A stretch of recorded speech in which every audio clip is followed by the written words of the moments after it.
Warahmatullahi wabarakatuh. Waalaikumsalam warahmatullahi wabarakatuh.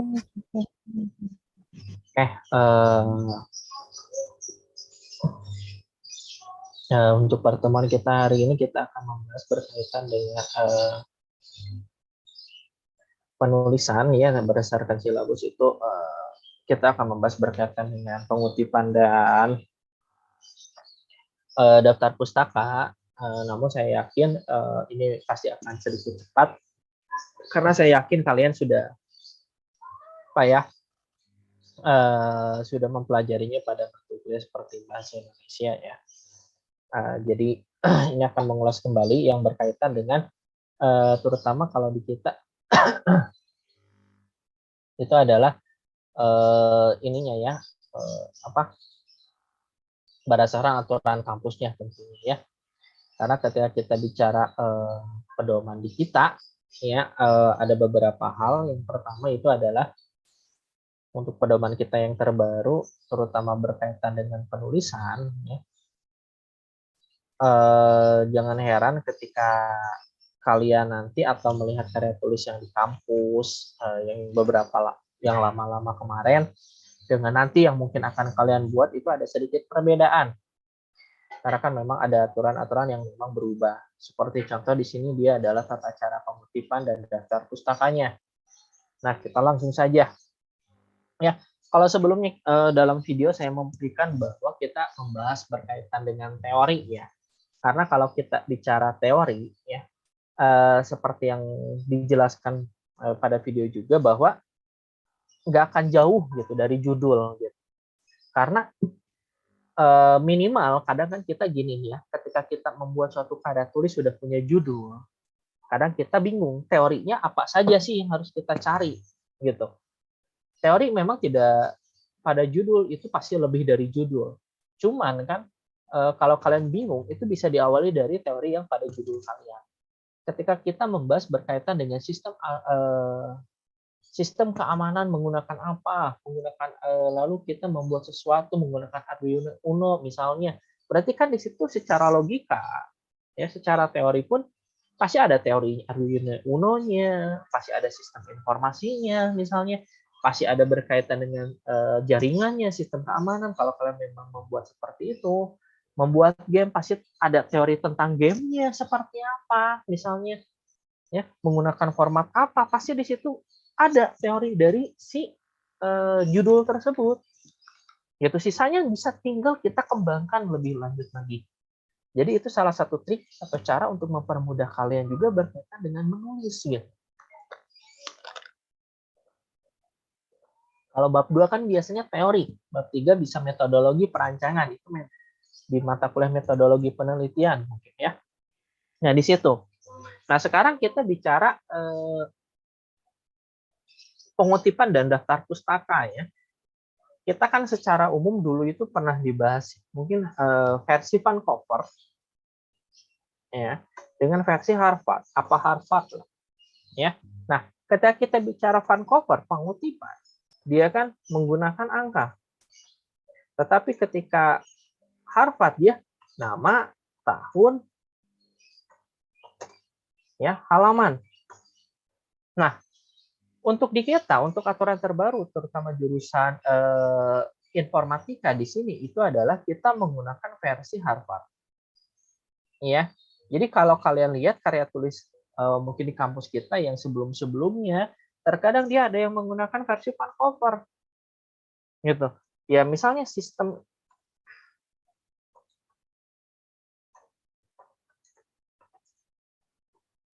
dia menggunakan seperti ini. Ini adalah Vancouver, gitu kan?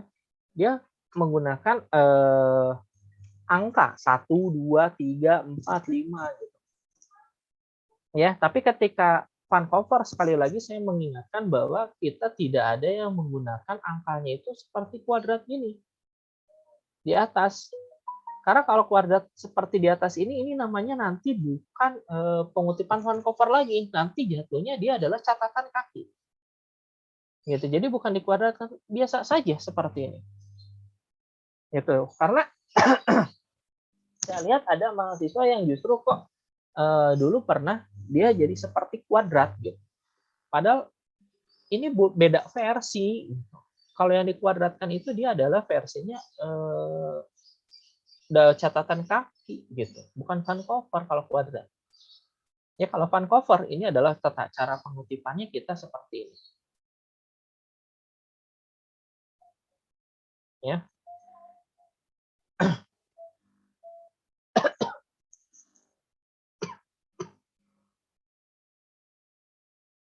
Ya.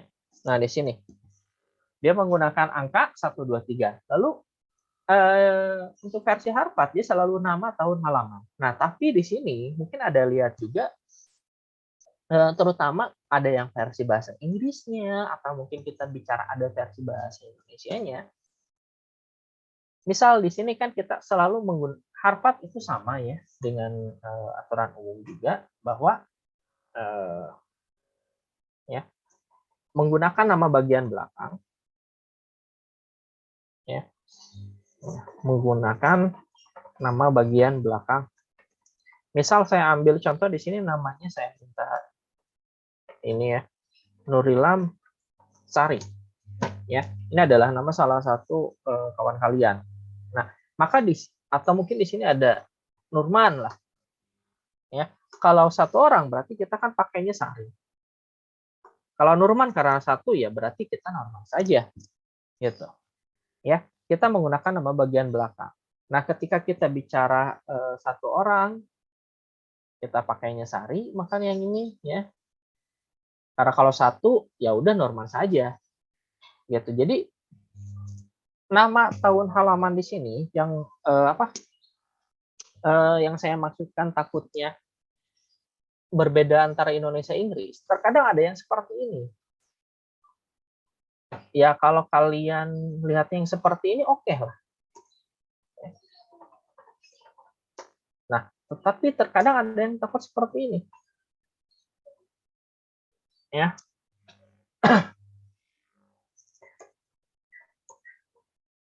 Nah, ya, page 25. Ada yang bahasa asingnya mungkin seperti ini. Makanya terkadang kalau kita lihat di sini jangan heran untuk versi Vancouver kita juga menemukan ada yang seperti versi Harvard itu ada yang seperti ini.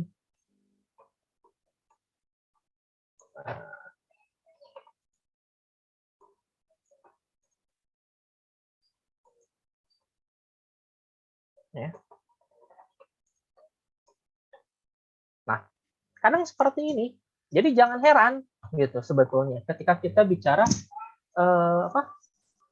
tata cara pengutipan gitu. Kalau kita lihat bahasa asing ada yang seperti ini ya menggunakan page, tapi kalau di Indonesia kita ada yang seperti ini ya sama saja gitu. Tapi kalau di kampus kita saya lihat hampir semuanya dia menggunakan yang seperti ini. Dia menggunakan tanda titik 2 gitu ya. Nah, seperti ini. Jadi jangan heran ketika di lapangan kalian menemukan atau melihat yang seperti ini. Atau mungkin kita mengunduh jurnal ya atau bagaimana. Ya. Nah, lalu yang jelas gini. Ini berdasarkan aturan terbaru Dikti juga ya. Aturan terbaru Dikti bahwa kita untuk mengutip suatu tulisan tidak diperkenankan sama sekali yang namanya kita kopas. Kita tidak diperkenankan sama sekali kopas. Gitu. Jadi kita itu harus bagaimana? Kita diwajibkan untuk melakukan parafrasa. Kita diwajibkan untuk melakukan parafrasa. Kita mengemukakan kembali tulisan tersebut dengan bahasa kita. Ya, dengan gaya bahasa kita. Kita mengemukakan kembali. Gitu. Ya, kita mengemukakan kembali dengan bahasa kita dengan tetap mencantumkan sumber aslinya. Tapi kita kalimatnya tidak boleh sama persis kopas. Misalnya bisa kita rangkum, ya, kita variasikan kalimatnya. Gitu, kita rangkum dari awalnya tulisannya 3 paragraf, kita rangkum menjadi 2 paragraf dengan bahasa kita. Nah, itu silahkan seperti ini. Ya, ini wajib melakukan parafrasa, tidak boleh kopas. Ya. Selain itu juga kalau kalian kopas, nanti takutnya bagaimana? Nanti akan terdeteksi plagiarisme ketika kalian melakukan cek uji plagiat dari karya tulis kalian. Kalau udah terdeteksi cek plagiarismenya, ya berarti harus apa? Ya revisi terus sampai tidak terdeteksi. Nah, ini kan harus kita pahami juga. Jadi untuk tata cara pengutipan, tolong biasakan dari awal parafrasa, ya. Gunakan bahasa kalian sendiri dengan tetap mencantumkan sumber aslinya. Lalu untuk jurusan kalian TIF saat ini aturan terbarunya dia adalah menggunakan versi Harvard yang seperti ini. Gitu. Ya, ini berkaitan dengan tata cara pengutipan. Gitu. Kalau satu orang kita tetap nama belakangnya, ya. Kalau dua orang ya kita dan Norman, ya. Kalau tiga orang bisa dengan dekatan misalnya, ya. Kalau kebanyakan, ya. Nah ini, ya. Nah ini berkaitan dengan tata cara pengutipan. Nah sekali lagi, kadang ada mahasiswa yang kebingungan, Pak. Kalau penulisnya itu ada 2 atau 3 orang, anggap 2 orang. Kita nulis itu penulisnya yang harus ditulis pertama kali yang mana? Nurmannya atau Sarinya misalnya. Misalnya seperti ini. Ya kan? Nah, kalau seperti ini Pak, kan kalau di sini Nurman Pak, kalau alfabetis N dulu Pak, bukan S dulu. Nah, ini nggak ada aturan seperti itu. Kita lihat saja berdasarkan apa? Berdasarkan urutan di atas dengan di bawahnya. Itu urutan penulis di atas atau di bawah maksudnya. Lihat berdasarkan di cover bukunya saja, itu kan biasanya sudah ada urutannya. Siapa yang paling teratas, maka itulah yang ditulis pertama kali. Jadi jangan secara acak. Gitu. Karena biasanya penulis pertama atau penulis inti itu ditulis yang pertama kali, paling atas. Gitu. Ya, ini berkaitan dengan tata cara pengutipan. Gitu. Ya, entah mungkin kita bicara jurnal atau mungkin buku. Ya, seperti itu.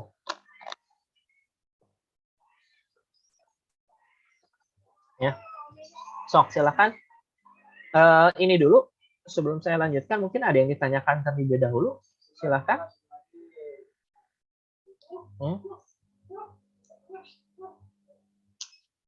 Oke, tidak ada ya. Oh ya, untuk sekarang itu kalian sebetulnya secara aturan juga tidak diperkenankan untuk mengutip sebagai pihak ketiga. Maksudnya bagaimana? Saya ingin mengutip tulisan punya Novita Lia, tapi saya lihatnya di buku punya Syarif, nggak boleh. Jadi kalau mau lihat Novita, cari buku Novitanya. Jangan lihat di Syarifnya. Meskipun kan kalau pengutipan bisa, ya pengutipan sebagai pihak ketiga. Ya, Novita dalam kurung dalam Syarif, tapi nggak boleh. Untuk saat ini kita ditekankan oleh Dikti juga, aturan terbaru itu tidak sebagai pihak ketiga. Silakan cari sumber aslinya saja. Sekarang dipermudah dengan e-booknya, dengan kalian bisa daftar Pusnasnya, dengan fasilitas jurnal-jurnalnya, misalnya koleksi digital di berbagai kampusnya. Nah, itu jadi yang harus dimanfaatkan. Ya, ini berkaitan dengan tata cara pengutipan.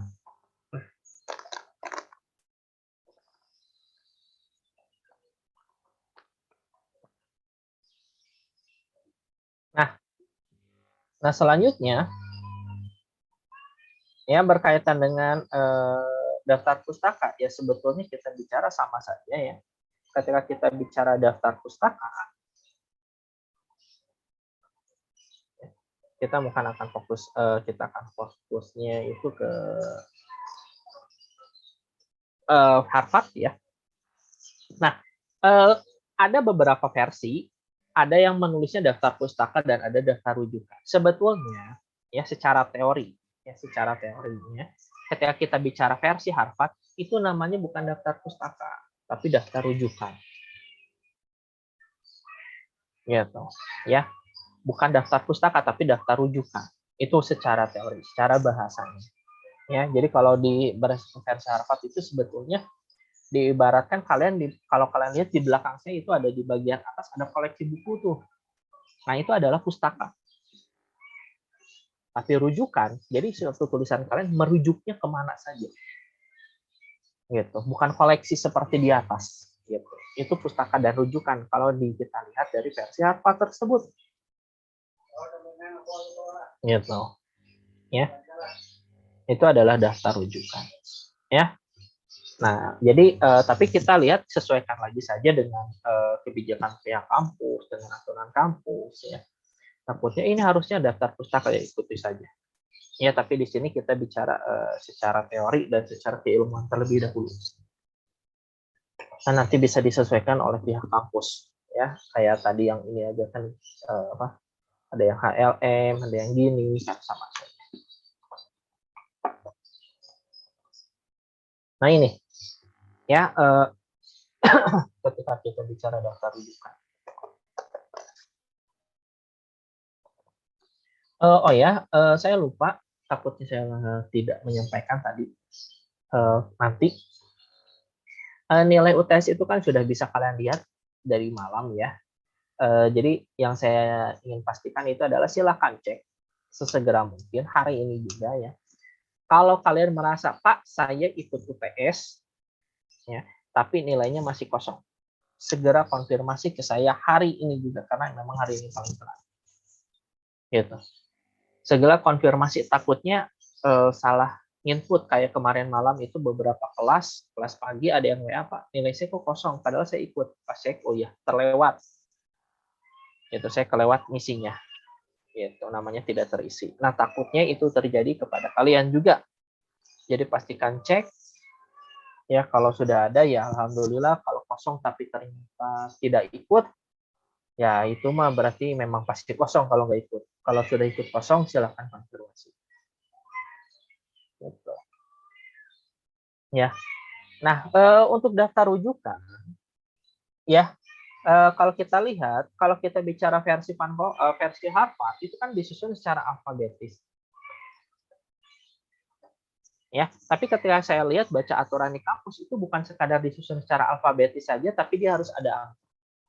Jadi kalau di buku aturan penulisan di kampus itu misalnya bisa seperti ini, gitu. Dia ada 1 gini, daftar pustakanya aja, 2 bagaimana, 3 dan. Tapi ininya tetap disusun secara alfabetis. Karena ini kan aturannya dia adalah Harvard. Tapi ada di angka 1, 2, 3 untuk menunjukkan oh berarti ada 30 sumber, nggak usah hitung lagi. Ya. Tapi kalau secara umum biasanya kadang ada yang tidak memakainya, gitu. Karena kan kita bicara versi Harvard, bukan versi Vancouver.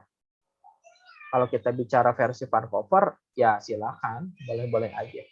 Karena memang harus ada berkaitan dengan angka tadi, 1, 2, 3, 4, 5, misal. Ya. Seperti itu. Nah, selain disusun secara alfabetis, ya. Oke, bentar ya.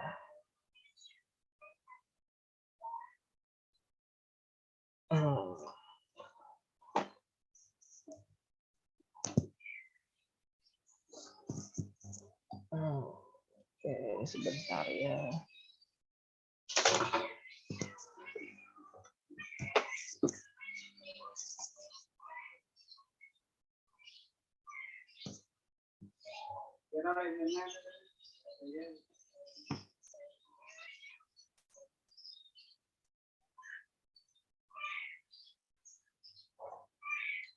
Ya, nah, selain disusun secara alfabetis di sini, ya, kalau kita lihat daftar rujukan ketika kita bicara versi Harvard, kan itu memang mau versi Harvard, mau versi Vancouver, mau versi manapun sebetulnya kan dia memang disesuaikan berdasarkan apa? Disesuaikan berdasarkan narasumber, sumbernya. Sumbernya di sini saya ambil contoh, kalau sumbernya buku dengan sumbernya jurnal, itu kan tentu berbeda. Sumbernya internet, ya tentu berbeda. Tapi ketika kita bicara versi Harvard, itu selalu urutannya sebetulnya nama, ya, tahun, judul. Ya, dia urutannya selalu nama, tahun, judul, nama, tahun, judul. Terlepas apapun. Hanya nanti yang ke depan, judulnya judul apa nih? Judul buku kah? Judul artikel dari si jurnal kah? Atau mungkin judul buku jurnalnya? Atau bagaimana? Gitu. Nah, itu yang nantinya akan membedakan. Gitu. Nah, kalau kita bicara sumber buku,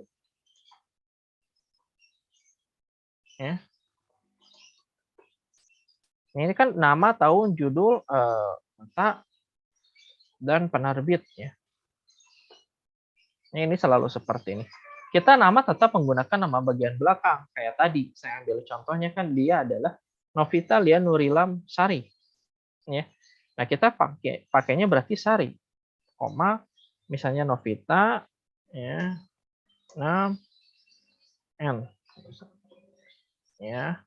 Lalu misalnya di sini 20, ya, kalau versi ini itu menggunakan ini. Nah, ya.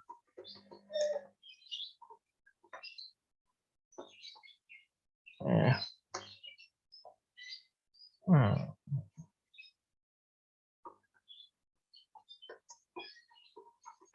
Nah, misalnya kan kayak gini ya. Saya ambil contohnya. Nah, biasanya ada versi Harvard itu biasanya dia namanya itu disingkat ya. Jadi kita pakai hanya nama bagian belakangnya. Sisanya dia disingkat. Novita Lia Nurilangnya kita singkat jadi NLN. Gitu. Ya, jadi urutannya dia selalu nama, tahun, judul, nama, tahun, judul yang dia dimiringkan, kotak penerbit, dan dia tulisannya menjorok tapi yang bagian bawahnya. Yang bagian atasnya kita tidak perlu menjorok. Gitu. Yang menjorok dia hanya pada bagian bawahnya saja. Ya. Nah, lalu ketika kita bicara karya tulis juga, karena kita butuhkan tahun dan mungkin kotak penerbit, maka saya tidak bosan-bosannya mengingatkan kepada mahasiswa, tolong kalau kalian hendak memfotokopi suatu buku, karya tulis orang lain, skripsi, jurnal, atau mungkin dan lain-lainnya, tolong biasakan kalian juga memfotokopi atau mengprint misalnya ya, cover bagian luar dan cover bagian dalam. Ya. Cover bagian luar dari suatu buku biasanya kita menemukan dia ada judul bukunya. Dia kita menemukan juga ada nama penerbitnya, penulisnya. Tapi kalau kita lihat di sini ada tahun, ya. Nah, tapi di sini kalau kita lihat tahun ini biasanya tidak akan ada pada cover bagian luar. Gitu. Tahun di sini dia hanya ada pada cover bagian di mana? Di bagian dalamnya. Gitu. Nah, ini makanya fungsinya ketika kita hendak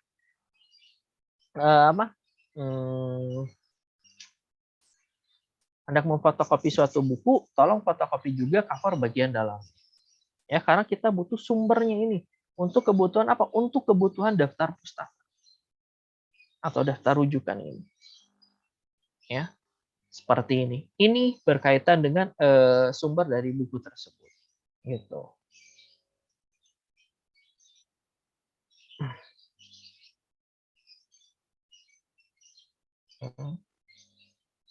Nah, silakan. Mungkin ada yang ditanyakan terlebih dahulu. Ya, oke, tidak.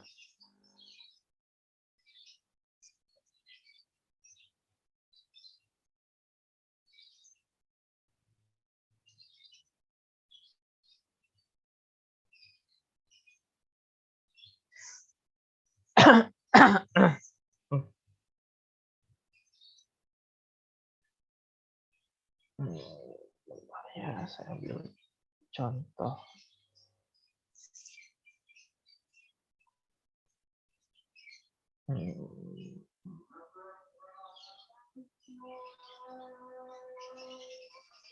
Ya.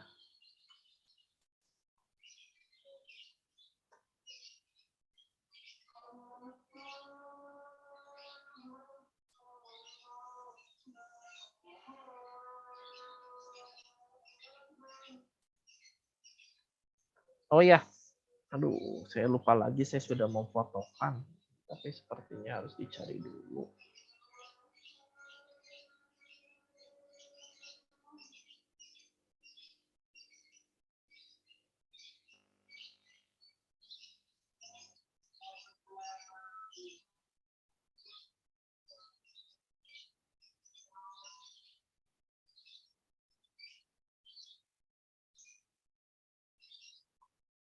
Oke.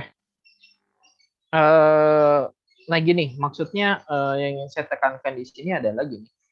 Ketika kita mencari narasumber suatu buku, terutama buku di situ kan suka ada yang ada jilid atau mungkin cetakan, ya. Cetakan 1, cetakan 2, 3, 4, 5. Tolong memang karena kan kita itu pasti membeli buku atau ibaratnya kan buku kita gunakan itu adalah cetakan terbaru, maka untuk tahun bukunya tolong tulis cetakan yang terbarunya. Bukan cetakan dari awal versi originalnya misalnya. Kalian ada cetakan 1 tahun 2000, cetakan 2 2010, cetakan 3 2020, maka buku kalian nanti di daftar pustaka tulisnya 2020. Jangan yang tahun 2000-nya misalnya. Karena kan buku kalian itu pasti yang terbarunya. Gitu. Buku kalian pasti yang terbaru, bukan yang lama-lama. Maka karena buku kalian adalah terbitan terbaru, maka ya tahun 2020 tersebut. Nah, pastikan kalian juga memahami hal tersebut.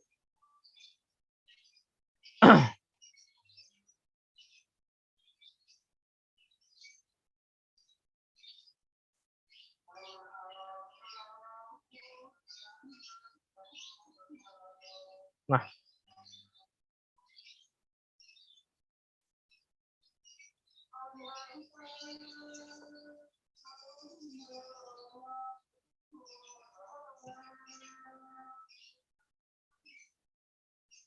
ya kita tunggu ya sambil kita dengarkan azan terlebih dahulu.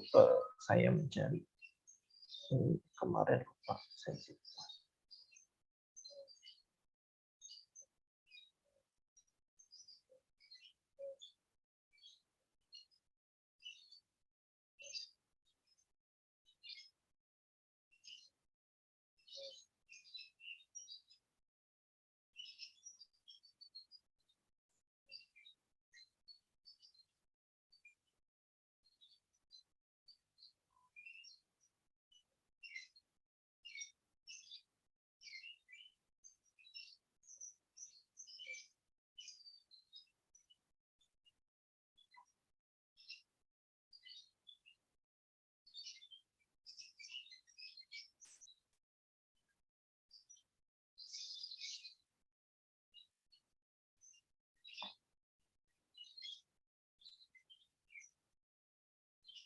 Nah, oke.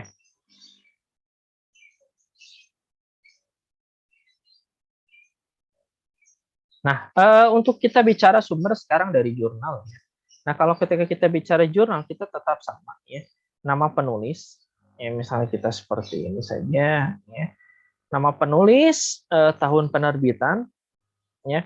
Lalu, nah di sini kita ada dua yang harus diketahui itu yang wajib ada ya. Ini dikatakan wajib ada.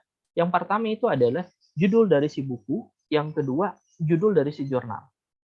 Jadi ini tolong dibedakan. Kalau kita bicara ada judul jurnalnya tapi tidak ada judul bukunya, maka tidak bisa kita pakai. Meskipun aduh ini relevan banget. Ya kecuali kalian mau cari judul buku dari si jurnal itu apa, searching silakan cari. Lengkapi. Karena dia untuk kebutuhan apa? Untuk kebutuhan daftar rujukan. Jadi ketika kita bicara daftar rujukan, di sini ya urutan atau hal yang harus adanya itu sudah mutlak. Jadi kalau nggak ada judulnya gimana Pak? Nggak bisa dipakai, silakan cari. Nah makanya ini yang kadang menjadi dilema sebetulnya ya sebagai mahasiswa. Karena ketika kita mencari jurnal yang memang sumbernya relevan,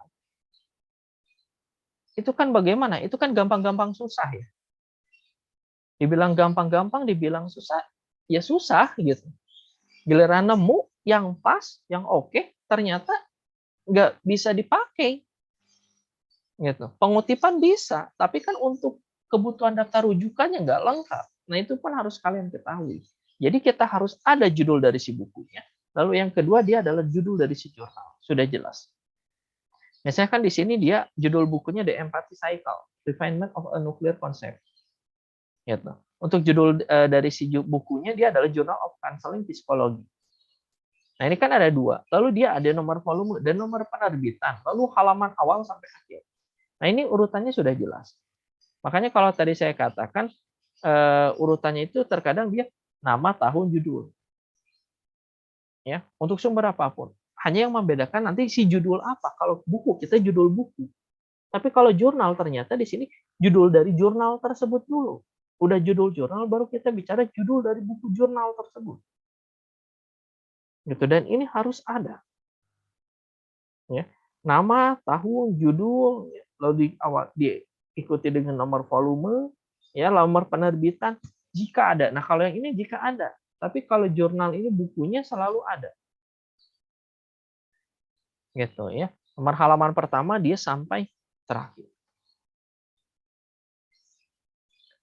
Nah, ini berkaitan dengan ketika kita bicara sumber yang berasal dari jurnal itu sendiri.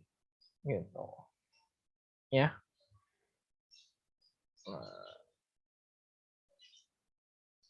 Ya. Ya, nah. Ya. Nah, misal saya ambil contoh yang seperti ini. Nah, ya, kalau kita lihat di sini, ya di sini, ini adalah dia judul. Gitu. Dia ini adalah penulis. Ya. Nah, ini adalah tahun juga. Nah, berarti ini adalah judul dari si jurnal. Judul dari buku. YouTube jurnalnya apa? Ini. Jurnal Pendidikan, Teori, Penelitian, dan Pengembangan. Ini adalah judul dari si bukunya. Volume 2 ada nomor penerbitan nomor ke-7. Dan untuk jurnal ini, ya adanya di halaman 910 sampai 909. Nah, ini juga harus kita pahami. Jadi, untuk mengutip suatu jurnal, ya, sumber rujukan data yang lengkap itu ya seperti ini. Kita harus searching-searching. Kadang kalau kita lihat, ada juga loh, yang ternyata ini nggak ada, ini nggak ada, cuman ini doang. Nah, kalau yang kayak gini gimana, Pak? Yang tadi nggak bisa dipakai, karena meskipun pengutipan bisa, daftar rujukannya nggak bisa. Gitu. Makanya saya selalu bilang, ya nyari narasumber itu, nyari sumber itu gampang, susah. Ya susah juga sebetulnya. Udah nemu yang pas, ternyata. Nah, seperti ini. Jadi kita ada dua ya. Ini adalah judul buku dan judul jurnal. Ya. Penulisnya, ya, tahunnya jelas, ya, halamannya jelas. Ya. Nah, terkadang beberapa jurnal yang harus kalian ketahui bahwa halamannya terkadang cuma ditulis gini. Tapi kalau kita lihat misalnya, pada bagian bawah seperti ini ada yang tidak ada. Kalau ini alhamdulillah ada, jadi kita bisa lihat ini halaman berapa gitu. Ya, tuh. Tetapi kalau kita ternyata tidak ada halaman seperti ini, biasa kita patokannya ke halaman yang tertera pada keterangan dari jurnal tersebut atau pada buku tersebut. Nah, seperti itu. Ini berkaitan dengan sumber dari jurnal tersebut. Gitu. Ya. Nah, silakan. Ada yang ditanyakan terlebih dahulu. Ya. Tapi ini Pak masih pada ada kan? Halo, assalamualaikum, masih pada ada? Waalaikumsalam, ada Pak. Oke. Ada Pak. Ya. Rifki ada, Rifki? Rifki ada Pak. Oke. Rika ada, Rika? Hadir Bapak. Oke. Syarif ada, Syarif? Syarif Hadir, ada, Pak. Syarif? Oke. Hadir. Eka ada, Eka? Ada Pak. Destristi ada, Destristi? Ada Pak. Oke. Tatan ada, Tatan? Ada Pak. Oke.